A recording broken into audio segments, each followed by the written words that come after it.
Your mind is your worst enemy. Be assertive and move forward and get the business so that an agent like Becky Colburn doesn't get the business. Right? Okay. Your brain is an organ, obviously, duh, and it's on autopilot. It thinks what it wants. It does what it wants. But your brain's number one function is to keep you safe. That's your brain's number one function. Besides thinking, everything, it keeps you safe.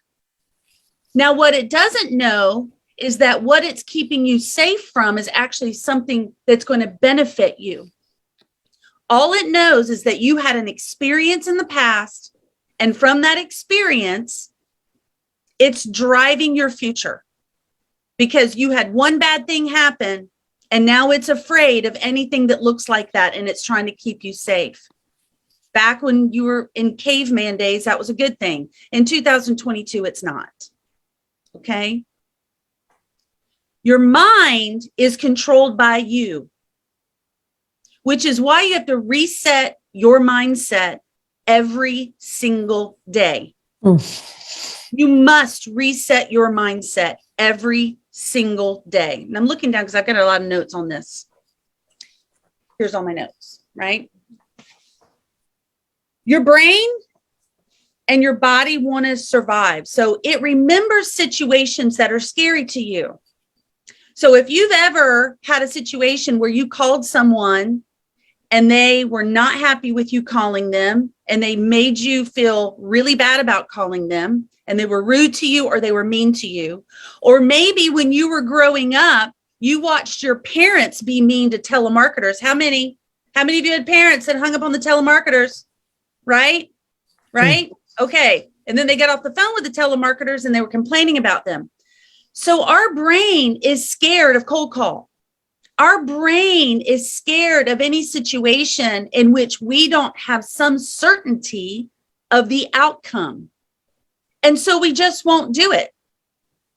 You know, when I'm coaching agents, the number one thing I hear is I don't like to cold call. Cold calling's not for me. Okay, that's all right. We're going to work through that, because here's what I know is that the agents that actually have a repeatable, sustainable business that have good work-life counterbalance, cold call. They cold call because they're not waiting for the business to come to them. They're going after it, right? So there is a way to get over it. Secondly, your brain tries to talk you out of anything that seems risky. Does anybody have this? When you prepared for your cold calls, you get all your lists there, you get all your phone numbers, you've researched the property, you've researched the person to death, you've gone on Facebook and you've researched them, you've done all of this research on them so that if they ask you anything, you're ready for it, right? And then you're like, crap, it's 10:30, I gotta go. Who does that? I'll do it tomorrow now that I've got all my stuff. See, you're not broken. We're all there. Your brain is just broken. I'm there too. Trust me, guys. If I had to cold call this morning, I'd have to get myself in a state for it. Like Tony Robbins said, I would have to get myself in a peak state, but I would do it. Your brain remembers the things of the past. And when we worry, we start worrying, we let it win. We let it win. So your mind must be deliberate to change your mindset. Okay, so here's the thing I want to tell you. I'm going to give you 3 ways to help you move through this. And by the way, our next book, if you want to write it down, our next book is The 5-Minute Rule by Mel Robbins. 5-Minute Rule by Mel Robbins. Now, I'm going to apologize in advance. She's got some language. Every now she'll drop an F-bomb. But I will tell you, the material is unbelievable. How many of you have read The 5-Minute Rule? Raise your hand. I know Terry Light has. Denise, you have? Great. I know Terry Light has because he used to have it on his door. Remember, Terry? Was it, or it was 1, 2, 3, go? That's what you had. That's right. I thought it was no. It was 1, 2, 3, go. Okay. I thought it was the 5-minute rule. That's right. All right. You're almost there. Cindy Grisay says amazing book. But no, it's even the 1, 2, 3, go is on the same principle. Yes, it's the same principle. All right. So when you're prospecting this morning, I want you to think of a time that it went well. There's got to be a time that you got someone on the phone, either from your database or from cold calling or from farming or from door knocking, where it went well. Calling expireds where it went well, that you were like, okay, this is kind of cool. I'm not saying you got the appointment. I'm not saying that. What I am saying is you had a productive conversation with someone who appreciated the call. Okay. So that's the first thing I want you to do is I want you to think of a time that it went well. Secondly, here's your second, assume positive intent. We always assume negative intent. Assume positive intent, meaning that assume that the person on the other line wants to hear from you. They may be busy. They may be in the middle of something. You may be interrupting them in the middle of something, but they still want to hear from you. Here's your third mindset tool. Remember that they are not rejecting you. They are rejecting your offer. See, one of the reasons that we don't like to make our phone calls is because we're afraid of being rejected. How many of you have an issue with rejection? All right. I will tell you, I do. I don't like to be rejected. That stinks. I want to be loved. I want everybody to like me. I want everybody to love me. And if you don't, I feel like, oh my gosh. But here's the thing. That's a fallacy. That's such a, it's never going to happen.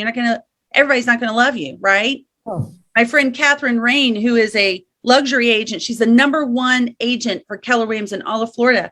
I watched her one day and she said, someone asked her, what do you do about this situation? It had something to do with a client. And she goes, I would tell them this. And they're like, oh my gosh, aren't you afraid they'll never use you again? And she goes, Catherine Rain is not for everybody. Not everybody's going to like Catherine Rain. And I thought, oh my gosh, that's my new mantra. Not everybody's going to like Becky Colburn. Okay. So you're not being rejected. Your offer's being rejected. So don't take it personal. Here's the fourth thing. And I think is the thing that is the most important. Many of us got into this business. I mean, I'm just going to be honest with you. In the beginning, I got into it for the money. I mean, am I the only one? I got into the business for the money because it was great money. And secondly, once I got into the business, I realized that helping people was more important to me than the money. If I helped them, the money would come. And the money became very secondary, some like third or fourth in line. So if my job is to help people and my God-given gift is to help people, then by not calling them and reaching out to them, I'm allowing them to get a second-rate agent that is not going to do for them what I know that I can do. So really, you're taking something away from someone by not reaching out to them. Because we're afraid of making the call, we would allow someone in our database, someone in our farm, to get an agent that may not serve them as well as we will serve them. Because we all know there's all kinds of kinds out there, right? I mean, let's face it. There's great doctors and not so great doctors, right? There's great landscapers and not so great landscapers. There's great agents and not so great agents. Now, if you're on this call, I know you're a great agent. So don't rob someone of the opportunity to be in your world, to provide for them what you can provide for them and do for them what you can do for them. And they don't know it on the first call and they don't know it on the first door knock, but it will come to you. And here's the last thing I'll say of why I'm having this conversation with you today is this. I got on this weekend and I started looking at a lot of the top coaching podcasts. And I started talking to you guys about a month ago about farming and farming the right way. And I did a teaching on it here at Keller Williams. I sent out that video to everyone, the teaching that I did along with the slides, to tell you how to take old school farming strategies, combining it with 2022 new age ideas and making that work with video and social media, as well as old school farming tactics. And so I got on this weekend and I said, okay, what are the gurus teaching on? And the 4 or 5 gurus that I listened to, Tom Ferry being one of them, right? All of them in the last week had something on about geographic farming. All of them. Now, I haven't seen geographic farming jumping up on these gurus in a long time. It's all been social media. It's been video tactics. It's been all this stuff. But geographic farming is on the radar of all the top gurus. And you want to know why? Because, guys, listings are getting harder and harder, and inventory is going to continue to get harder and harder. And the way that you ensure and recession-proof your business, or shift-proof your business, I should say, because I shouldn't say recession-proof, shift-proof, which we're in a shift now. The shift is that the sellers from last year going into this year are very different. The sellers from this year are really, really kind of buckling down and saying, I really don't know where I'll go, right? Mm-hmm. So you must own a farm. You must be the person that they come to. You must be the person that they refer to, so that you can get listings. Here's the second thing, and we're going to talk about this later in the week. You also must become the advisor on how to teach your seller how they can sell in today's market and get the home they want in today's market. The agent that figures out how to accurately and succinctly show their seller a way that they can help them make this happen is the agent that's going to win in today's market and listings. So, are you doing a pre-listing package? Are you doing a presentation? Are you showing your sellers what is the most important thing that they want to know, which is how do I sell and buy in today's market? Because without knowing that, I'm sitting right here. I'm not moving. Okay. To do that, you must have seller leads. And to have seller leads, you must talk to 5 potential sellers a day from your database and from your farm. From your database and from your farm. Okay.